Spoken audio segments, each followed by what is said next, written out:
Welcome back. You're watching Network Africa, coming to you live on Channels Television. I will step down in 2020, says Sudan's President Omar al-Bashir during an interview earlier today. Mr. Bashir, who's been in power since 1989, also denied allegations of abuses perpetrated by the Sudanese forces in renewed violence against black African villagers who took up arms in the country's western Darfur region. The president has been indicted by the International Criminal Court on counts of genocide and war crimes. However, skeptics say that he had already pledged to step down in the past and later went back on his word.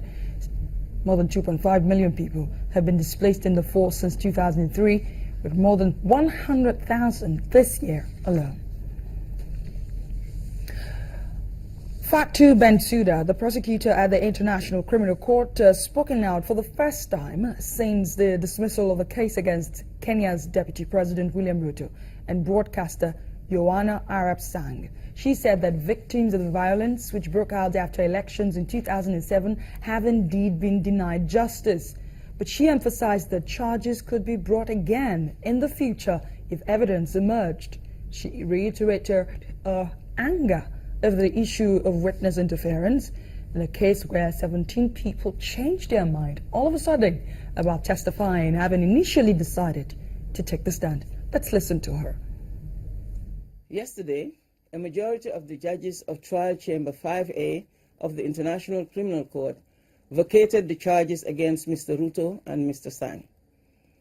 The chamber declined to acquit the accused due to the special circumstances of this case. The chamber endorsed the prosecution's position that this case has been severely undermined by witness interference and politicization of the judicial process. The decision noted that other evidence may have been available to the prosecution had it been able to prosecute the case in a different climate, less hostile to the prosecution, its witnesses, and the court in general. The chamber made it clear that their decision is without prejudice to the presumption of innocence or the prosecution bringing the case on the basis of the same charges in the future or in a different form in light of new evidence. We regret that due to deliberate and concerted efforts to derail this case through witness interference, the judges have been prevented from determining the guilt or innocence of the accused on the full merits of the case. The onslaught against this case has, for now, denied the victims of 2007-2008 election violence in Kenya the justice they so rightly deserve. We are currently in the process of carefully assessing the trial chamber's decision to determine the appropriate next steps. The fact is that prosecutions before the ICC can stand or fall on the willingness of witnesses to come forward and tell their story in the courtroom. In this case, 17 witnesses who had agreed to testify against the accused subsequently withdrew their cooperation with the court. Prosecution witnesses were subjected to intimidation, social isolation, and threats to prevent them from testifying. Well, the Bring Back Our Girls campaign group is set to hold a global week of action, a week-long event starting from tomorrow, April the 8th to the 14th, to mark the 2-year anniversary since the abduction of the Chibok schoolgirls. State government officials in Borno have also given approval for a memorial to be held at the government secondary school in Chibok. The secretary of the parents of the abducted girls from Chibok Association, Lawan Zana, says the government have also agreed to give the parents access to the school, which is heavily guarded. Well, let's get the latest on this week-long global action that is being put together by the Bring Back Our Girls campaign group. I'm now being joined by the spokesperson of that group, Akuma Sesu. Thank you so much for joining us. He's speaking to us from our Abuja studio. Thank you very much. It will be 2 years on April the 14th. Since the Chibok girls' abduction. We understand your group is planning a week-long event. Now, talk to us about this event. In exactly 1 week from in a week from today, it's going to be 2 years since schoolgirls of government secondary school Chibok were abducted in their school. 276 of them, 57 escaped, 219 have been missing today for almost 2 years. Next week is going to be 2 years. Our movement, the Bring Back Our Girls movement, has put together a global week of action to commemorate 2 years of this abduction. It's going to start tomorrow, and activities are holding in cities around the world as from tomorrow and ending on the 14th, next week, Thursday.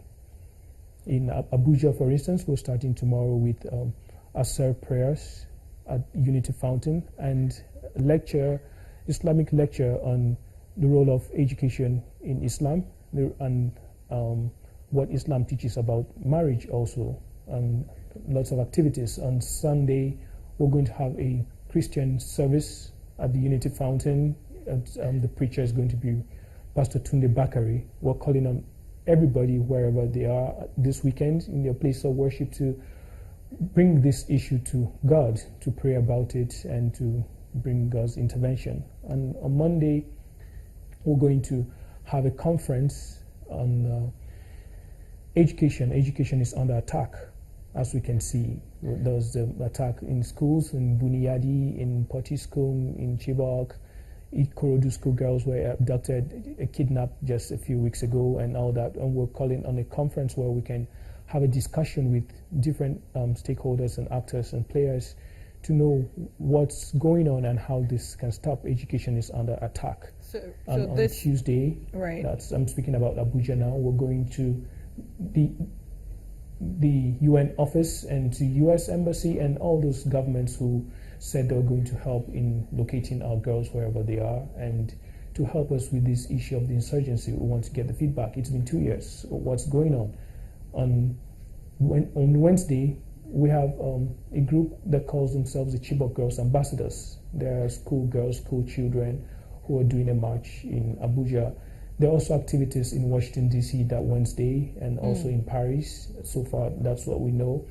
And also in New York. And on Thursday, we're going to have a symbolic march to the State House to state our position on what's been going on. We feel very aggrieved, we feel very concerned, we feel very bothered that it's been 2 years and our girls are still missing, and we don't know if there's any silver lining. The activities all over in many cities across Nigeria and the world. You can check our website to find out which one you can join. And if there is any, it's easy, you can organize one, and that's what we're calling on everybody to do, so that we can refocus attention on this tragedy that befell the whole of mankind.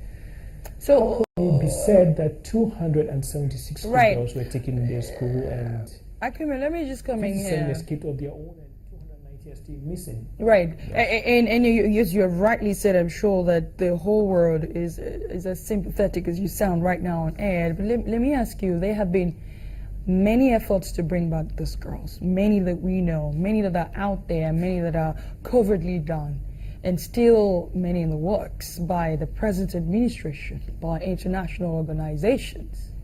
What are you hearing?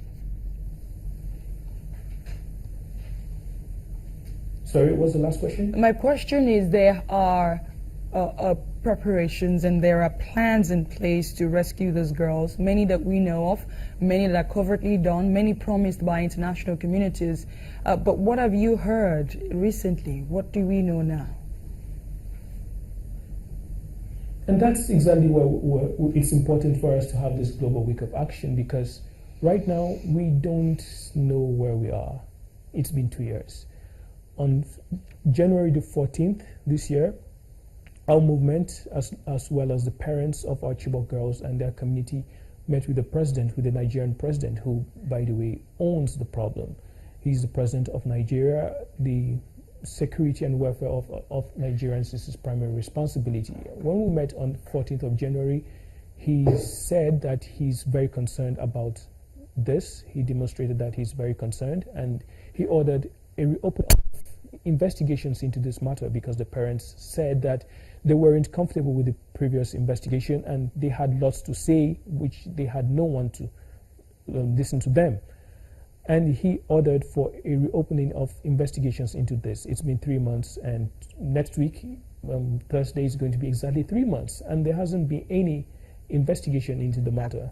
There's so many things that are misleading. So we don't know where we are. And we hope they may that say everybody says they're putting their best, but the best is 2 years later we're still here. We and do that's why hope we need to refocus attention. Are that's we just going through the motions, or are we actually doing something about this thing? And let's just hope 2 that some years of these is too questions that you're throwing right now will be answered in this 1 week of procession, both home and abroad, to all the international community and actors who have promised to do something. At least let's just hope that there would be an up-to-date update of what is being done about this issue. Thank you so much, spokesperson of the Bring Back Our Girls campaign, Akuma Seso. Thank you for joining us. Let's take a break on Network Africa. When we come back, UN envoy urges rapid and complete handover of power to a unity government that arrived in Tripoli a week ago. We have details for you in just a moment. Don't go away.